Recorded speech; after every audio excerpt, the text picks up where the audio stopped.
Autant il y a des créateurs de contenu qui sont pas sympas, nonchalants. Alors, Nika est une fille très caractérielle. Croyez en vous, lancez-vous. Parce que je me suis dit, je crois qu'il y en a qui pensaient que j'étais pas l'officiel, qu'à un moment je suis deuxième bureau, je sais pas quoi. J'ai à peine 100K et je suis noire, il faut se le dire aussi.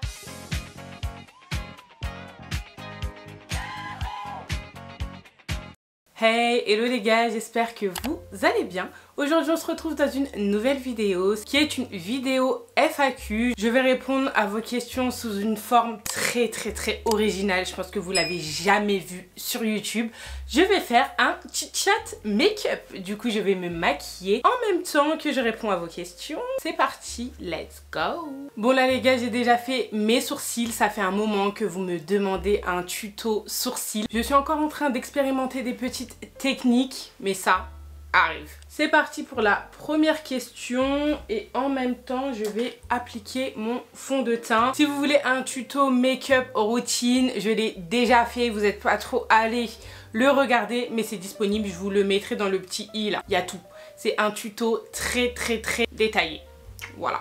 Alors, première question, pourrais-tu te présenter? C'est vrai qu'on te connaît sous le prénom Véronica FSA, mais on n'en connaît pas plus. Du coup, Véronica, c'est mon vrai prénom. J'ai 29 ans, je suis de la team 93. Cette année, les gars, on va avoir 30 ans. 30 ans. Toutefois, je trouve que 30 ans, c'est un bel âge. Je me rassure comme je peux. Je suis martiniquaise du côté de mon père, donc j'ai eu les congés bonifiés moi, donc du coup j'y allais tous les 3 ans, plus précisément à Trinité, Tartane, et guadeloupéenne de ma mère. J'y allais aussi tous les 3 ans parce que ma mère avait également les congés bonifiés, team fonctionnaire, et du coup je suis du gosier. J'ai 2 enfants, une fille de 4 ans et un garçon de 2 ans. Je suis mariée depuis bientôt 1 an, bon bref ça fait 8 mois, un truc comme ça, et je vis en banlieue parisienne. Ensuite, as-tu un projet futur que tu souhaiterais partager avec nous? Je fais partie de l'ancienne école. Je ne parle pas de mes projets tant que c'est pas abouti. Des projets, on en a plein dans la tête, on a plein d'objectifs, plein de choses qu'on aimerait réaliser, mais je n'arrive pas à en parler tant que je ne suis pas sûre. Je suis vraiment de la team, je parle quand c'est fait, je parle pas avant. Voilà, j'espère que vous n'allez pas m'en vouloir. Il y a des petites choses qui arrivent. D'ailleurs, je sais pas si je l'ai annoncé sur YouTube, du coup je vous l'annonce ici. Votre go est ambassadrice de la marque Le Manège à Bijoux pour l'année 2023. Vraiment, je suis trop contente d'avoir signé ce joli contrat. Je vais pouvoir vous partager mes sélections, les nouveautés qu'il y a sur le site. Il y a des concours qui arrivent, donc je trouve ça super cool. J'espère que vous êtes contente pour moi. D'ailleurs, quand je l'ai partagé sur Instagram, franchement, j'ai eu énormément de retours positifs, de messages et tout. Donc voilà, merci vraiment infiniment pour votre soutien parce que sans ça, les marques nous calculeraient pas. Donc voilà, merci de me suivre et d'ailleurs bienvenue aussi aux nouveaux et encore merci de ouf aux anciens, à l'élite. C'est comme ça que je vous appelle. Vraiment les gens qui me suivent depuis... Voilà. Les débuts des make-up, c'est toujours moche au début. Là vraiment je ressemble à rien, j'ai hâte de mettre mon bronzer là au moins. Si tu ne créerais pas de contenu, que ferais-tu? Je pense que je ferais du montage, j'aurais vraiment aimé faire ça. Genre j'aurais kiffé faire monteuse pour les films, j'aurais adoré faire ça. Vraiment moi, si un jour je dois me reconvertir, déjà, je pense que je resterai sur tout ce qui est digital, community manager, travailler dans la communication, faire du montage, essayer de mettre en avant des marques, les pousser en fait à être sur les réseaux sociaux, les aider à se développer. J'aime bien ce type de truc. Oh là là, mais j'ai rien ici ou quoi? À chaque fois j'oublie des trucs dans la salle de bain. Alors déjà, pourquoi monteuse? Vraiment, j'aime énormément le montage. Même quand je regarde des films, je regarde les prises d'angle, je me demande où ils ont calé la caméra et je regarde la chronologie du film. Peu importe si c'est des vlogs, des films, des courts-métrages, des bandes annonces, vraiment, j'aime ça. Partir de rien, de filmer des choses et ensuite les monter pour les transformer en moments de vie, en film d'action, enfin je sais pas. J'aime énormément le montage. Et d'ailleurs, je n'aime pas le montage court, vous allez trouver ça bizarre. Mais moi par exemple, les réels, tous mes réels, mais vraiment quasiment tous, à part les très très simples et rapides, c'est Fanfan qui les monte. Moi je monte pas les réels, j'aime pas ça. Je n'aime pas ça du tout. Alors que les vlogs, pourtant c'est long, hein. Les vlogs c'est très très long à monter. Des fois j'ai à peu près entre 4 heures et 6 heures de rush. Et de passer de 6 heures à 30, 40 minutes, 1 heure en dynamisant, en mettant des effets, des transitions, des prises de vue différentes, des typologies de texte qui animent, qui rendent le visionnage super agréable. C'est ce que j'aime faire. J'aurais adoré faire ça. J'aime regarder les backstage des films. Donc si je créais pas de contenu, je pense que je pourrais clairement faire monteuse. Monteuse de films par contre. J'aimerais pas monter les vlogs des autres. Vraiment monteuse pour des films. Genre Véronica a fait ça. C'est celle qui a monté le film Fast and Furious qui est sorti là. Genre là, Véronica c'est celle qui a monté la série Power.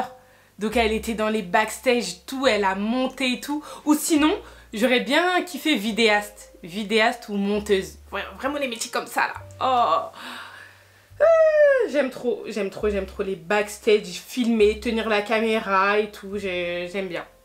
Mais je pense que je resterai plus sur monteuse. Je suis sûre que beaucoup d'entre vous auraient peut-être pensé styliste ou personal shopper, alors que pas du tout. J'aime énormément m'habiller. Vraiment, le shopping, c'est une thérapie pour moi. Chercher les pièces, avoir des nouveautés et tout.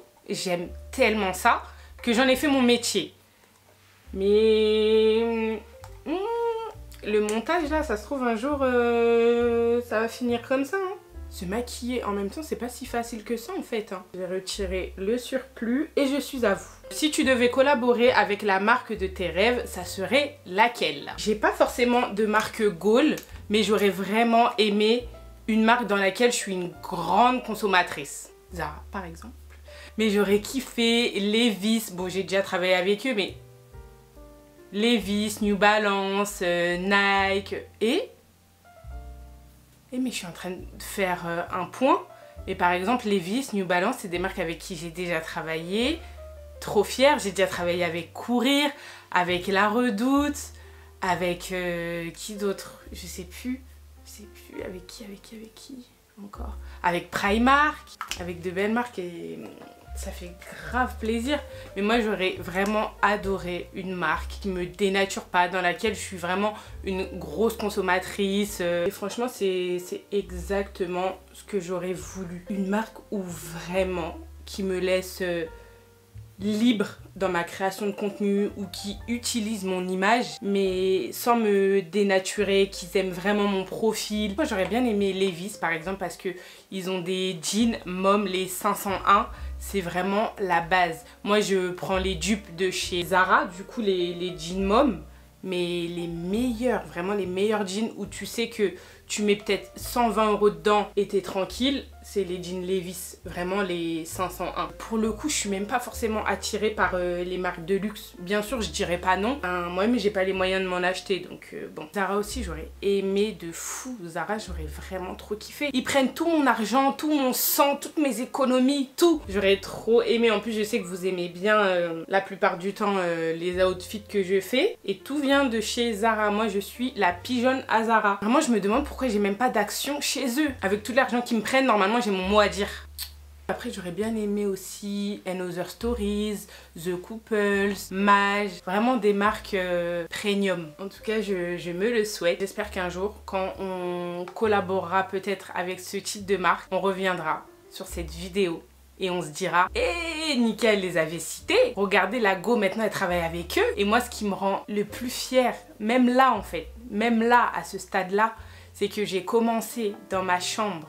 Derrière, il y avait mon lit superposé parce que c'était la chambre que je partageais avec ma soeur. Je faisais mes petites photos miroir dans mon mini miroir alors que je rentrais même pas dedans. Et là, Dieu merci, depuis 4 ans, je vis des réseaux sociaux. des collaborations sur Instagram et un petit peu maintenant de YouTube parce que j'ai pu monétiser ma chaîne depuis peut-être 1 an je crois. Mais en tout cas, c'est aussi pour vous dire, croyez en vous, lancez-vous, persévérez dans le domaine qui vous plaît, peu importe ce que c'est, que ce soit une passion, un domaine artistique, un domaine beaucoup plus classique, que vous voulez être manager d'un magasin de sneakers, responsable d'une entreprise de comptabilité, avocat, peu importe, tout est un métier à partir du moment où tu payes des impôts, que t'arnaques personne, c'est un métier. Fin du débat. Mais en tout cas, persévérez les gars. C'est facile pour personne. Pensez pas que créateur de contenu, c'est un métier où on fait rien du tout. Il y en a qui se donnent énormément les moyens, qui font un taf incroyable. Je suis vraiment trop contente parce qu'il y a pas mal de créateurs de contenu qui sortent de milieux modestes et qui sont aujourd'hui des références dans le monde de l'influence. Autre question, quel conseil aurais-tu pu donner à la Véronica de 25 ans sur le choix de son conjoint? Ben moi, j'ai envie de vous dire qu'à 25 ans, j'étais déjà en couple. Alors Fanfan, mon mari, je l'ai rencontré à 17 ans, mais on s'est mis ensemble à 19 ans. Et depuis, ben, ça fait 10 ans du coup qu'on est ensemble. Et il faut savoir que quand j'avais dit ça sur les réseaux, on m'a dit oui, mais de 17 ans à 19 ans, est-ce que t'étais l'officiel? À quel moment vous avez officialisé? Enfin, etc. Et j'ai trouvé la question tellement bizarre. Je me suis dit, ouais, on s'est connus à 17 ans, mais sans plus, et on s'est juste mis ensemble à 19 ans. Et il n'y a pas eu la partie pendant 2 ans, on flirte, hein. Non, c'était juste, je l'ai connu à 17 ans, mais c'est vraiment à 19 ans qu'on s'est mis ensemble. À 19 ans, on a flirté, on a appris un peu plus se connaître pendant à peu près 3 mois. On s'est mis en couple et ça a été carré. Hein. Moi, il n'y a pas de flirt pendant 2 ans. Tu sais pas si on est ensemble ou on n'est pas ensemble. On se doit rien, mais finalement si. Ou tes deuxième bureau. Moi, c'était pas ça. Hein. Mais à 19 ans, quand on a commencé vraiment à se parler, c'est là que ça a été carré où je me suis dit, c'est lui. Mais il n'y a pas eu de trucs chelous dans les 2 ans. Parce que je me suis dit, je crois qu'il y en a qui pensaient que j'étais pas l'officiel, qu'à un moment je suis deuxième bureau, je sais pas quoi. Et moi, il n'y a pas ça. Il n'y a pas ça. Mais s'il y a bien un truc que je peux vous conseiller, attendez, je vais faire le baking et comme ça, on va le laisser poser. Avant Fanfan, j'étais dans une relation chaotique. Vraiment, j'appellerais même pas relation parce que il n'y a même pas de valeur dans ça. Mais j'ai appris des choses suite à ça et heureusement que j'étais jeune. Mais ça a duré quand même 3 ans. Et dans cette relation, j'ai tout accepté. Tout ce qui n'est pas acceptable même dans un couple. Humiliation, mensonge, tromperie, manipulation. J'ai même cru que l'amour en fait c'était fait pour souffrir. Et écoutez bien, suite à cette relation bancale, je me suis même dit peut-être que si je suis l'officiel, ça va. Que tous les mecs trompent, c'est comme ça, c'est dans leur gène. Pardon? Pardon? Vraiment?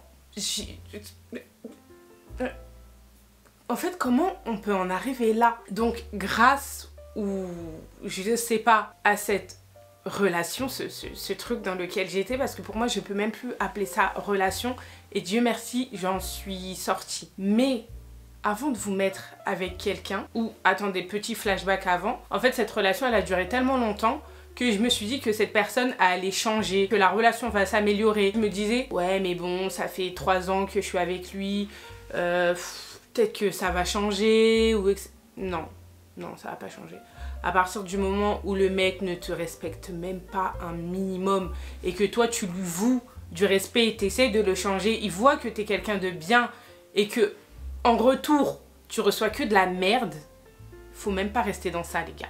Il ne faut pas rester dans ça. Donc le conseil, moi, sincèrement, que j'ai à vous donner, si dans une relation, il y a du mensonge, pas de respect, que vous sentez tout le temps votre cœur palpiter là, vous sortez. Il y a un moment donné, il faut arrêter de penser avec son cœur. Le cœur a la raison... attendez. Le cœur a la raison que la raison ignore. Mais il y a un moment, faut réfléchir.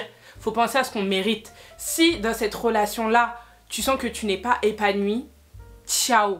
S'il n'y a pas de respect, bye. S'il y a du mensonge, salut. Sincèrement, si vous n'êtes pas épanoui ou que vous avez pas de... Il n'y a pas de respect dans cette relation, vous voyez que ça aboutit à rien depuis des années, qu'il n'y a pas d'acte en fait, eh ben, bye. Et moi, le conseil que je donnerais à la Véronica qui n'était pas en couple ou qui était dans cette relation, c'est que quand vous arrivez à un stade où vous voyez que ça avance pas, ne vous prenez pas la tête. ne baissez pas forcément vos critères. Vous savez ce que vous valez. Si vous êtes une bonne personne, bien sûr, aucun couple n'est parfait. Moi, je suis pas parfaite, mais je suis là pour votre bien. Vous avez vos critères, essayez de les respecter. Bien évidemment, quand vous demandez grosse voiture, resto à gogo, voyage, stabilité, pas d'enfant, je sais pas quoi, assurez-vous que vous pouvez apporter la même chose en contrepartie. Parce qu'on entend des critères grands, yeux violets, qui vole, qui peut se téléporter, qui a beaucoup d'argent, qui est charismatique, je sais pas quoi. Mais à côté de ça, regardons-nous. Est-ce que tu peux lui apporter aussi autant qu'il t'apporte? Est-ce que vous pouvez vous élever ensemble? Parce que c'est bien de vouloir ça. Pardon, toi-même, sois bien. Voilà, voilà, c'était une petite parenthèse. Faites-vous confiance. Quand il y a un doute, c'est qu'il n'y a plus de doute. Si vous sentez qu'il vous trompe ou qu'il a l'air chelou, il trompe. Si vous sentez qu'il vous ment, il ment. Si vous vous sentez humilié, c'est qu'il vous a humilié. Pareil, femme ou mec, la même chose. Pensez à vous, et si vous n'êtes pas heureuse dans votre relation, ciao. Mais c'était conseil sur le choix du conjoint. Ouais, voilà, moi j'ai choisi comme ça. Je me sentais heureuse, Fanfan il me faisait rire. Physiquement, ça allait. Enfin, ça allait. Fanfan, c'était vraiment mon physique idéal. À chaque fois, je disais, oh, j'aimerais trop un Renoir grand, un peu stock, gentil, qui me fasse rire. Ah, les gars, j'ai eu ça. Vraiment, je l'ai cadenassé. Pa! Ça y est, c'est bon, c'est bouclé.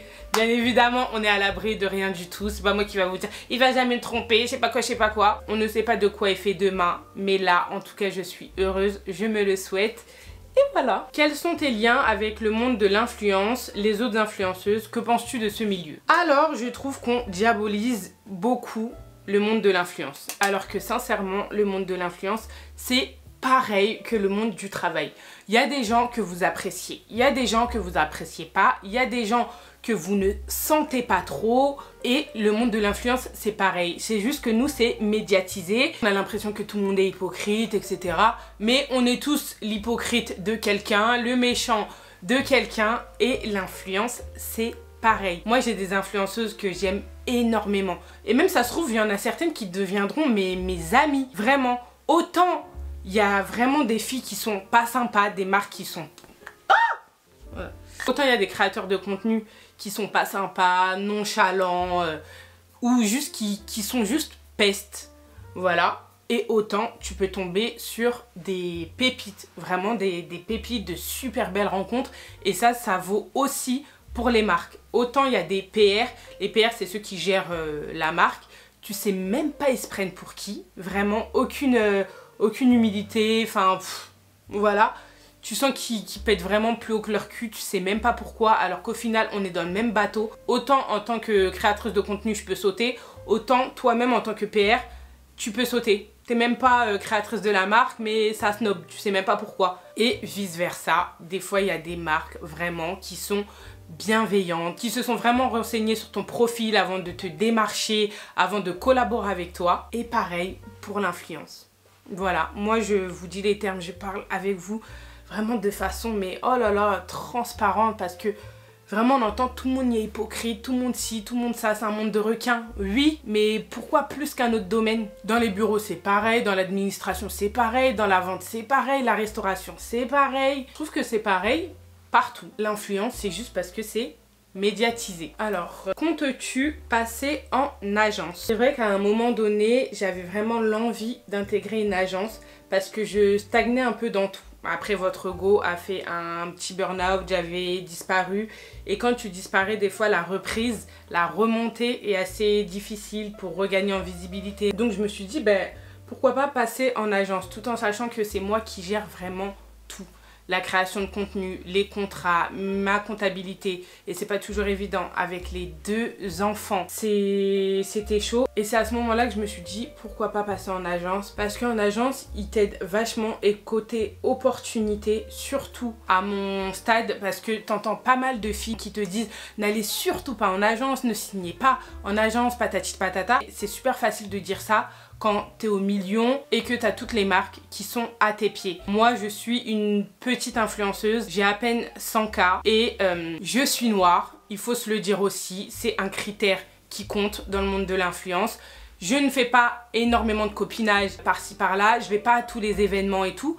Donc je mets pas toutes les chances de mon côté. Et quand à mon stade, des fois c'est bien mieux d'aller en agence parce que les agences ont quasiment tous les contacts. Et ensuite, c'est la marque qui a juste à valider ton profil, quoi. Après, il faut savoir que souvent, les marques te prennent quand même une bonne marge, sans compter tout ce qui est impôts, URSSAF et tout.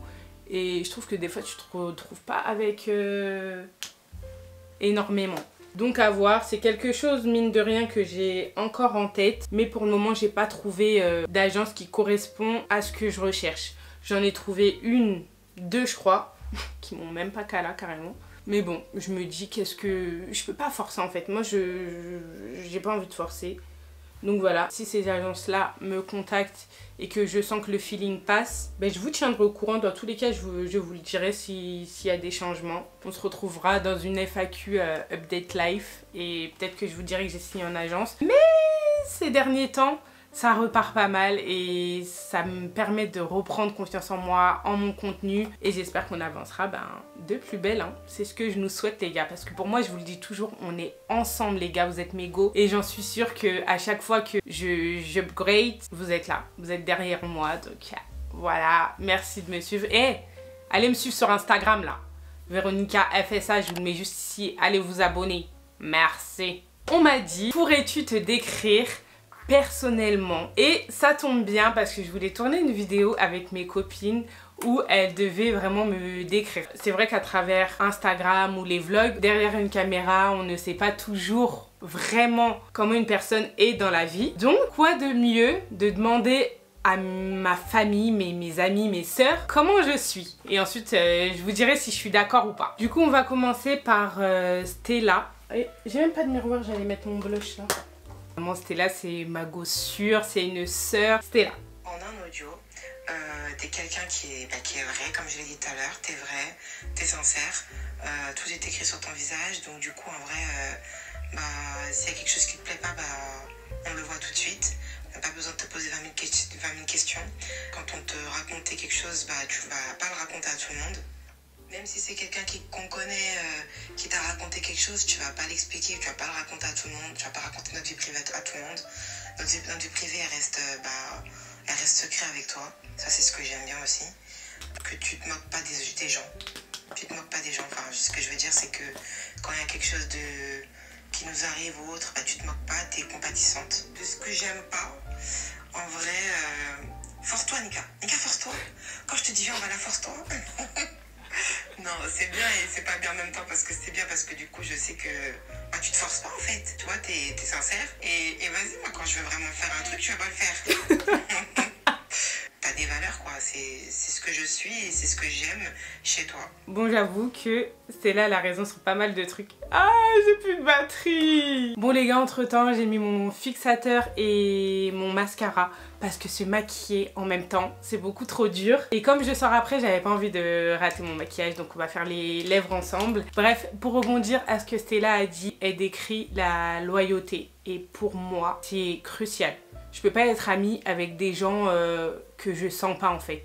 Moi je suis tellement loyale, je donne tellement en amitié comme en amour et du coup franchement je suis trop contente que dans les qualités elle ait dit ça parce que pour moi la loyauté c'est la base. Quand elle dit ouais quand je te dis quelque chose fais-le, c'est parce que je vous explique et je sais pas si certains sont comme moi mais je fais un peu beaucoup d'anxiété sociale. Je n'aime pas me mélanger, j'aime pas les nouvelles rencontres et surtout, je me mélange tellement pas aux gens que je ne connais pas. J'ai carrément du mal à en parler, mais vraiment, quand on me mélange avec des gens que je connais pas et surtout qu'on me l'a pas dit, ça me fait des sortes de palpitations au cœur. Vraiment, je peux m'évanouir. Si demain je fais un meet-up, je vais être préparée psychologiquement. Je sais que je vais rencontrer mes abonnés. Du coup, mon cerveau, il va se mettre sur OK. Pareil, quand je vais au centre commercial, je sais que je peux croiser certaines d'entre vous ou juste rencontrer du monde. Mais dans ma tête, je suis préparée. Mais quand c'est sur le coup, je n'aime pas ça. Je n'aime pas le monde. Comme les parcs, par exemple, ramener mes enfants au parc, ça me demande un effort. Me mélanger à des gens que je connais pas, ça me demande un effort. Et cet effort, je l'aime pas. Je saurais pas comment vous expliquer. C'est un mélange avec de la timidité. Déjà, il faut savoir que je suis timide, même si on peut penser que non. Mais je suis timide. Et à côté de ça, dans le caractère que j'ai, il faut que je puisse sentir les gens pour leur parler. Comme un truc tout bête. Et je suis pas du tout hautaine, je prends personne de haut ou quoi que ce soit. Mais il peut arriver que j'arrive à un anniversaire, je connais vraiment personne. Je préfère limite même qu'on me parle pas trop parce que ça va me stresser. Ça va vraiment me déclencher de l'anxiété. Plus on me parle, plus mon cœur il palpite. C'est vraiment quelque chose que j'arrive pas à expliquer. C'est comme une phobie, je sais pas, je n'aime pas ça du tout. Voilà, vraiment la dernière fois j'en parlais avec Sohan et les gars je peux pleurer si on me... Enfin, j'ai jamais pleuré encore. Mais quand j'en parle, je peux en pleurer parce que c'est quelque chose qui me développe tellement de stress. Là, carrément, je commence à transpirer rien qu'en parler. J'arrive pas à me mélanger comme ça, en fait. J'arrive pas. Voilà, c'est dans mon caractère, c'est dans ma façon d'être. Et mes vrais amis le savent, vraiment. Même quand, par exemple, je sais pas, hein, c'est un truc tout bête, on doit manger à deux, tu rajoutes une personne... Et tu me dis, ah finalement il y a ma copine qui...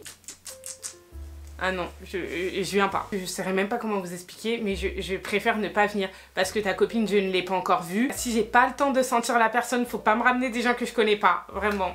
J'espère que vous allez pas mal le prendre. Je sais pas s'il y a des gens comme moi, mais je n'arrive pas à me mélanger à des gens que je connais pas. À part quand je suis prête mentalement à le faire. Parce que ça me demande un effort, vraiment un énorme effort. Voilà. Ensuite, on va passer à Mimi. Mimi, alors là, c'est vraiment une amie d'enfance, on se connaît depuis qu'on a 3 ans, c'est la base. Alors, Nika est une fille très caractérielle. Elle est exigeante envers elle-même et donc envers les choses et personnes qui l'entourent. Elle n'aime pas, comme pour beaucoup, qu'on n'aille pas dans son sens, mais du coup, elle, ça se voit, hein, ça se voit. Elle est très expressive. À part ça... c'est une fille au grand cœur. Elle considère ses amis comme si c'était sa famille et quand elle aime, ben, on le ressent. Elle est généreuse, elle partage, enfin, tout plein de bonnes choses. Elle est aimante, elle est rigolote, bon délire. Et voilà. Alors, j'avoue, je suis d'accord aussi avec ce que Mimi dit. Comme je vous ai dit avant, ben, en fait, je suis tellement à fond dans mes amitiés et même en amour que... Malheureusement, je dis bien malheureusement, des fois t'en attends en retour. Même si tu donnes et des fois t'attends rien. Et je pense qu'il faut rien attendre de personne d'ailleurs. Mais elle a raison. Par contre, dans mon sens, je sais pas. Et c'est vrai que c'est pas la première personne qui me dit ça. C'est peut-être parce que je suis pas quelqu'un qui sort de sa zone de confort. Donc dès que ça sort trop de ma zone de confort, je vais dire non, non, non, non, non, non, non. Et c'est vrai que ça peut peut-être arranger la personne en face. Et à contrario, je dis non. Bon délire, grave bon délire. Moi, je suis grave bon délire. Quand on est en face cam comme ça, il y a des gens qui prennent de la place, vraiment de la place. Moi, quand je suis toute seule, je suis tellement tranquille, dans mon coin, zen, tout. Je suis tellement pas agitée quand je suis toute seule. Mais quand je suis avec mes copines ou ma famille, c'est vrai que je suis l'une des filles, des personnes qui fout le plus la merde. Voilà, le plus la merde dans le sens ambiance. Vraiment, quand je suis là, on sait que je suis là. Je rigole à gorge déployée, on vanne, on s'amuse, on danse. C'est vrai. Ensuite, les gars, c'est pas Assitane, elle m'a envoyé sa note et elle a disparu. Et ah, c'est dommage que Fanfan il puisse pas parler lui aussi parce que je crois qu'il est au travail. Alors aussi, on a eu une conversation il y a pas longtemps avec Fanfan et au final, il me décrivait et il m'a décrit tellement parfaitement. Il m'a dit la phrase « je suis là pour toi », elle est vraiment pour toi. Parce que quand moi je te dis cette phrase « je suis là pour toi », c'est que je serai là pour toi coûte que coûte. En tout cas, je ferai toujours en sorte d'être là pour toi. Et mon défaut, l'un de mes gros défauts, j'en ai 2. Parce que c'est ceux qui me sont grave reprochés et je sais que c'est pas évident d'être mon ami, d'être mon mari tout simplement, mais je suis très nerveuse. Je travaille grave dessus et aussi je prends vachement les choses à cœur. Ça, c'est vraiment des choses sur lesquelles j'ai vachement envie de travailler. Je prends énormément les choses à cœur. Bon, on va faire la bouche du coup. Envisages-tu de déménager plus tard, achat de maison, futur projet? Je pense que c'est le goal de tout le monde, mais acheter une maison, ça c'est sûr. à un moment donné. Parce qu'avec 2 enfants là, oh mon dieu, j'avais pas vu ça. Oh là là, pourquoi vous me l'avez pas dit? J'ai des marques là. Oh, non. Oh my god, non, non. C'est tellement laid. Et les gars, c'est pas de la bave, hein. C'est le labello que j'ai mis là. Oh non. Normalement, ce labello, il fait jamais ça.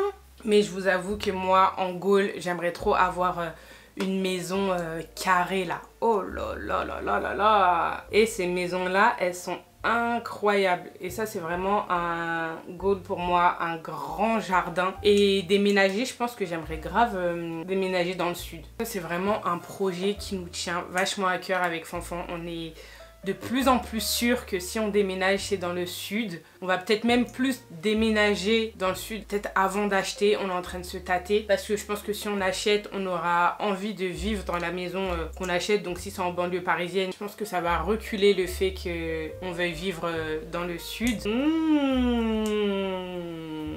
J'aime trop ma coiffure. Ça, c'est Nails Hairstyle Nelly. Je lui ai demandé des grosses vanilles parce que j'aimais trop le délire là. J'aime trop. J'ai rajouté aussi des mèches un peu comme ça, mais franchement elles s'en mêlent partout. Attendez, on va voir si tout le make-up est bien terminé. Tout m'a l'air ok. Bon, ça c'était la dernière question. On va voir si Asitane a répondu ou Swan a répondu.